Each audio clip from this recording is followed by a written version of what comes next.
jungle. Sangli मिरजेत good Friday निमित्त विविध चर्चमध्ये प्रार्थना, श्रद्धा, चिंतन आणि शांततेचा संदेश.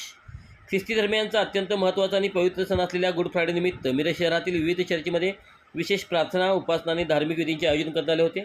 या निमित्ताने सकाळपासूनच चर्चमध्ये मोठी गर्दी पाहायला मिळाली. गुड फ्रायडे हा प्रभू येशू ख्रिस्त यांच्या वधस्तंभावरच्या बलिदानाचा स्मरणार्थ साजरा केला जाणारा दिवस आहे. ख्रिस्ती बांधवांसाठी हा दिवस अत्यंत गंभीर, चिंतनशील आणि शोकमय मानला जातो. पवित्र सप्ताहातील हा एक महत्त्वाचा दिवस असून ईस्टर संडेच्या आधीच्या शुक्रवारी तो साजरा केला जातो. त्या दिवशी प्रभू येशू ख्रिस्त यांना वधस्तंभावर खेळण्यात आले अशी धार्मिक श्रद्धा आहे. मानवजातीच्या पापांची क्षमा व्हावी यासाठी त्यांनी आपले जीवन अर्पण केले असा विश्वास ख्रिस्ती समाजात आहे. त्यांच्या या महान बलिदानाच्या स्मरणार्थ श्रद्धाळू उपवास करतात, प्रार्थना करतात आणि शांततेचा संदेश देतात. यानंतर तिसऱ्या दिवशी प्रभू येशू ख्रिस्त त्यांचे पुनरुत्पादन झाले.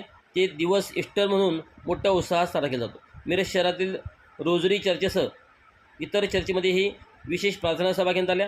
रोजरी चर्चमध्ये लाझरस यांनी श्रद्धाळूंना संबोधित करत प्रेम, क्षमा आणि शांततेचा संदेश दिला. त्यांनी आपल्या प्रवचनात सांगितले की प्रभू येशू ख्रिस्त त्यांच्या बलिदानातून मानवतेला प्रेम, सहिष्णुता आणि क्षमाशीलतेचा संदेश मिळतो. समाजात एकोपा आणि शांतता राखणे हीच खरी शिकवणीची अंमलबजावणी आहे.